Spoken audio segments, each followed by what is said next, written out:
Assalamualaikum warahmatullahi wabarakatuh. Nama saya Nadia Febriani dengan NIM 432191200025. Di sini saya akan menjelaskan materi terkait dengan masalah kondisi perekonomian di Indonesia untuk memenuhi tugas besar 2 mata kuliah perekonomian Indonesia yang dibimbing oleh Ibu Rike Pernamasari SEMAK. Langsung saja, yang pertama saya akan membahas, di sini saya akan membahas 5 materi, yaitu yang pertama konsep dan tujuan dari kebijakan pemerintah mengenai otonomi daerah sebagai salah satu percepatan pembangunan di Indonesia. Yang kedua yaitu masalah apa saja sih yang timbul akibat dari otonomi daerah ini dan kebijakan apa yang dilakukan dari pemerintah pusat guna mengatasi masalah tersebut. Lalu yang ketiga yaitu kebijakan fiskal yang dilakukan oleh pemerintah guna percepatan pembangunan struktural di Indonesia. Yang keempat yaitu hubungan kebijakan percepatan pembangunan tersebut bagi peran Indonesia dalam menghadapi globalisasi ekonomi. Dan yang pembahasan terakhir yaitu tantangan dan hambatan di masa yang akan datang dan apa sih solusi dari kita sebagai SDM yang berada di dalam persaingan global saat ini. Pertama-tama saya akan menjelaskan dulu terkait dengan pengertian otonomi daerah. Otonomi daerah merupakan proses desentralisasi kewenangan yang semula berada di pusat, kemudian diberikan kepada daerah secara utuh dengan tujuan agar pemerintah daerah dapat memberikan pelayanan lebih dekat kepada masyarakat, dapat mempercepat pertumbuhan ekonomi daerah, serta meningkatkan kesejahteraan masyarakat dan mempercepat proses demokratisasi. Lalu berikut ini adalah landasan hukum otonomi daerah, yaitu ada berdasarkan Undang-Undang Dasar tahun 1945, amandemen kedua yaitu terdiri dari pasal 18 ayat 1-7, pasal 18 ayat 1 dan 2, dan pasal 18B ayat 1 dan 2. Lalu ada juga ketetapan MPR RI, lalu Undang-Undang Nomor 32 tahun 2004 serta Undang-Undang Nomor 33 tahun 2004. Lalu yang berikutnya ya ini adalah prinsip otonomi daerah, di mana prinsip otonomi daerah itu ada 5, yaitu prinsip kesatuan, yang kedua prinsip real dan tanggung jawab, yang ketiga adalah prinsip penyebaran, yang keempat adalah prinsip keserasian, dan yang terakhir yaitu prinsip pemberdayaan. Lalu yang berikutnya yaitu adalah asas otonomi daerah. Asas otonomi daerah itu terbagi menjadi 3, di mana ada asas desentralisasi, asas dekonsentrasi, dan juga tugas pembantuan. Asas desentralisasi itu penyerahan wewenang. Penyerahan tersebut itu dilakukan oleh pemerintah pusat pada pemerintah daerah. Pemerintah daerah memiliki wewenang untuk mengurus daerahnya tersebut secara mandiri. Hal ini berdasarkan dari asas otonom. Lalu untuk asas dekonsentrasi yaitu sebagian urusan dari pemerintahan yang menjadi wewenang pemerintah pusat pada gubernur. Hal tersebut karena gubernur adalah wakil dari pemerintah pusat. Lalu untuk tugas pembantuan yaitu penugasan dari pemerintah pusat kepada daerah otonom untuk melaksanakan sebagian urusan pemerintahan yang menjadi kewenangan pemerintah pusat atau dari pemerintah daerah provinsi kepada daerah kabupaten atau kota. Lalu yang berikutnya yaitu konsep otonomi daerah secara umum. Berdasarkan Undang-Undang Nomor 32 Tahun 2004 tentang pemerintahan daerah, otonomi daerah adalah hak, wewenang, dan kewajiban daerah otonom untuk mengatur dan mengurus sendiri urusan pemerintahan dan kepentingan masyarakat setempat sesuai dengan peraturan perundang-undangan. Lalu untuk tujuan otonomi daerah secara umum yaitu selain bertujuan mewujudkan keadilan, pemerataan, dan pemeliharaan hubungan yang serasi antara pusat dan daerah, otonomi daerah bertujuan mempercepat terwujudnya kesejahteraan masyarakat, bisa melalui peningkatan pelayanan, pemberdayaan, dan peran serta masyarakat, menumbuhkan prakarsa dan kreativitas. Otonomi daerah juga bertujuan mengembangkan peran dan fungsi Dewan Perwakilan Rakyat Daerah, meningkatkan daya saing daerah dengan memperhatikan prinsip demokrasi, pemerataan, keadilan, keistimewaan, dan kekhususan, serta potensi dan keanekaragaman daerah dalam sistem negara kesatuan Republik Indonesia. Langsung aja masuk yang pembahasan pertama tadi, yaitu konsep dan tujuan dari kebijakan pemerintah mengenai otonomi daerah sebagai salah satu percepatan pembangunan di Indonesia.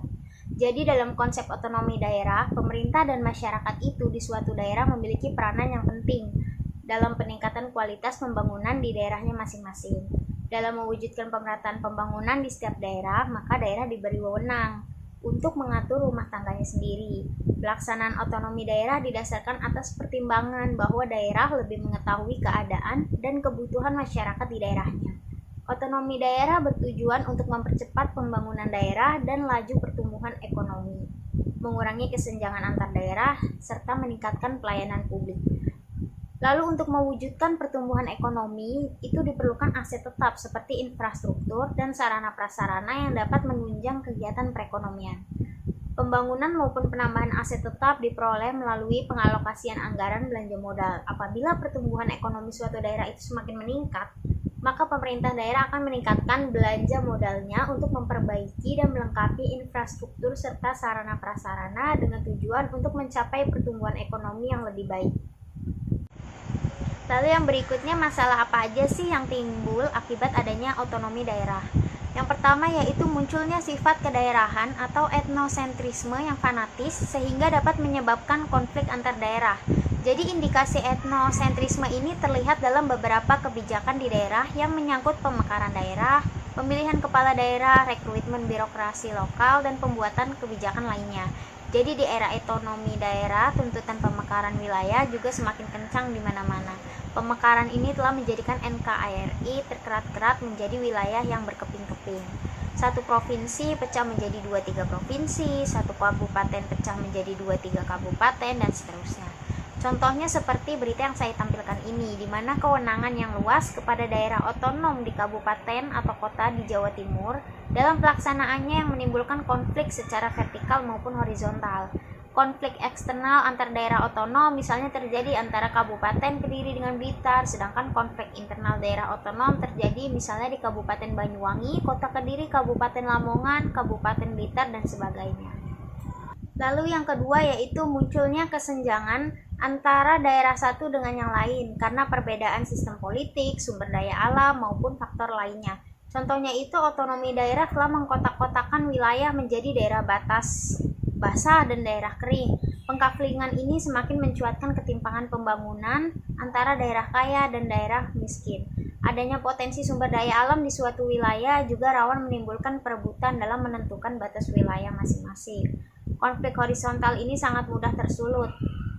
Selain itu, dengan adanya perbedaan anggaran APBD, contohnya seperti yang saya tampilkan ini, di mana pembangunan daerah memiliki dampak yang berbeda di setiap wilayah. Tidak heran jika pembangunan di tiap daerah tidak merata, karena tergantung kepemimpinan kepala daerahnya. Lalu yang ketiga yaitu munculnya pejabat daerah yang sewenang-wenang.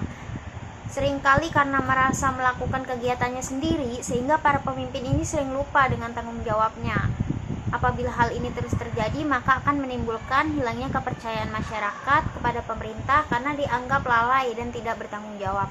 Apalagi fenomena lain yang sejak lama menjadi kekhawatiran banyak kalangan berkaitan dengan implementasi otonomi daerah adalah bergesernya praktek korupsi dari pusat ke daerah, di mana banyak pejabat yang menghambur-hamburkan uang rakyat untuk keperluan dan kesenangan pribadi. Contohnya seperti berita ini, di mana sering terjadinya beberapa pejabat daerah tersandung kasus korupsi. Lalu yang berikutnya yaitu pemerintah pusat kurang mengawasi kebijakan daerah karena kewenangan penuh yang diberi pada daerah. Karena kewenangan penuh diberikan kepada daerah, seringkali kebijakan daerah tidak sesuai dengan yang seharusnya. Jadi seharusnya pemerintah daerah harus tetap diawasi. Contohnya seperti dalam berita ini yang berisi pakar otonomi daerah, pemerintah pusat tidak bergigi di daerah. Pasalnya pemerintah tidak memiliki instrumen koordinasi dan pengawasan untuk mengimplementasikan kebijakannya di daerah. Sehingga pemerintah pusat saat ini kesulitan mengatur kepala daerah agar mau mengikuti kebijakan nasional strategis yang ditetapkan.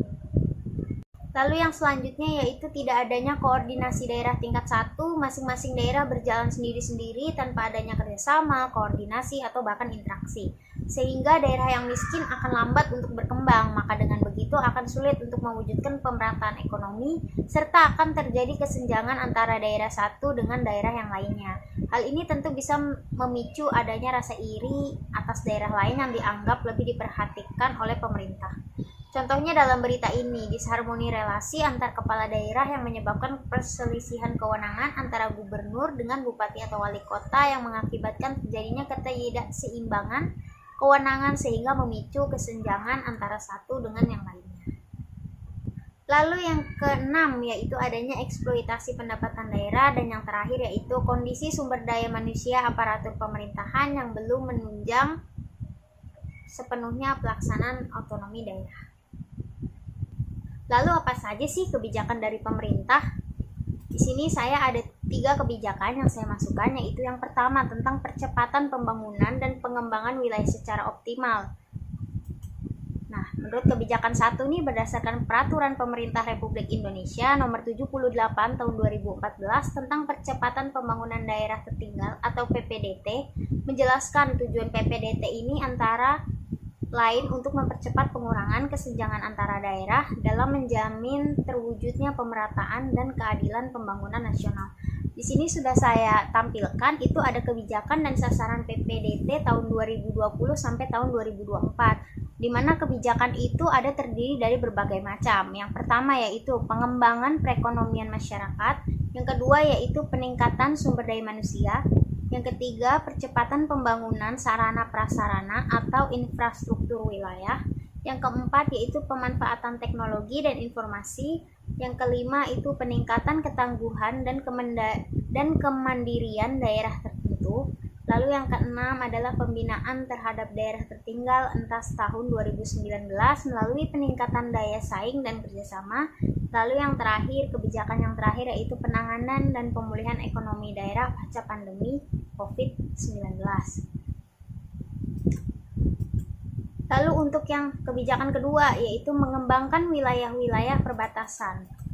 Kebijakan 2 itu ada terdiri dari pertama pembangunan embung atau badan air sebagai irigasi, lalu yang kedua itu pembangunan produk unggulan kawasan pedesaan atau PRUKADES, lalu yang ketiga pembangunan badan usaha milik desa atau BUMDes, lalu yang terakhir yaitu pembangunan fasilitas olahraga.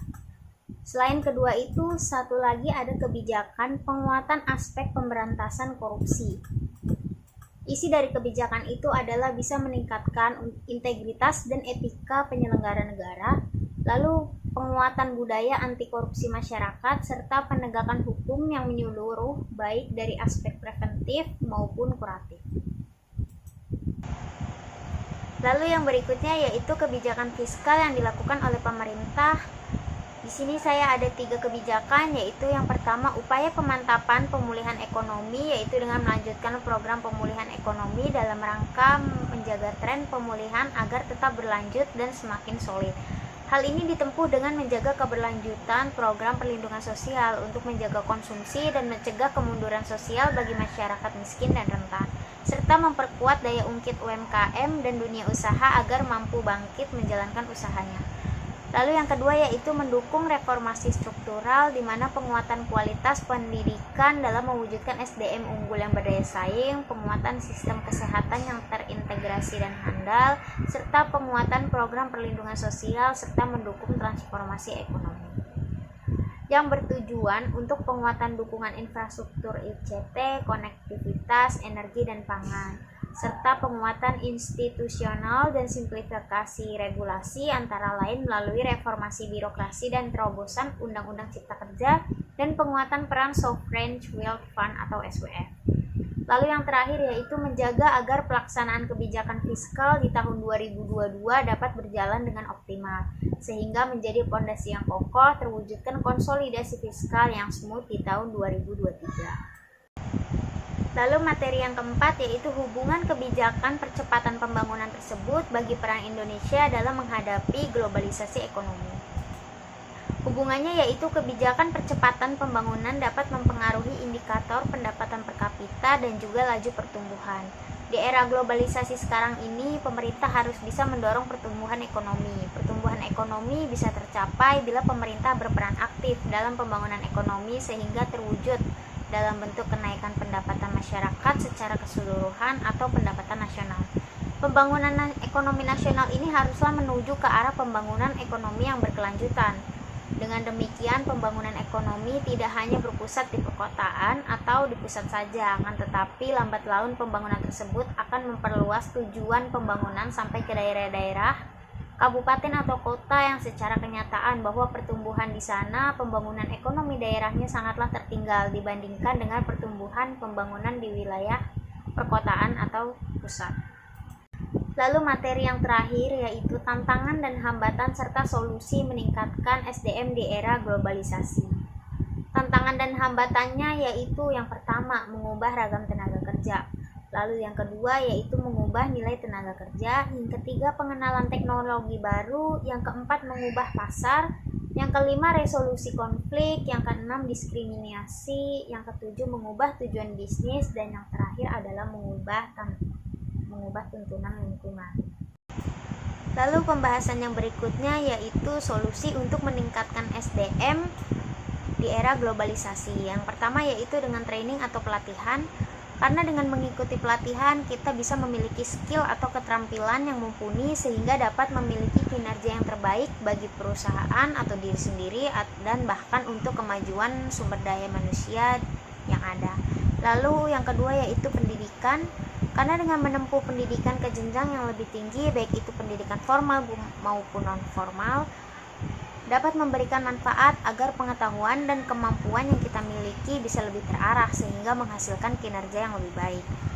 Lalu, cara mengoptimalkan kualitas sumber daya manusia yang berikutnya yaitu dengan pembinaan. Karena langkah yang diterapkan itu bisa dengan melalui program penilaian maupun perencanaan. Lalu yang keempat yaitu dengan memberikan kesempatan. Karena dengan memberikan kesempatan itu, kita semua dapat ikut berkontribusi dalam memajukan dan memperbaiki kualitas sumber daya manusia yang ada saat ini. Lalu yang terakhir yaitu dengan penghargaan.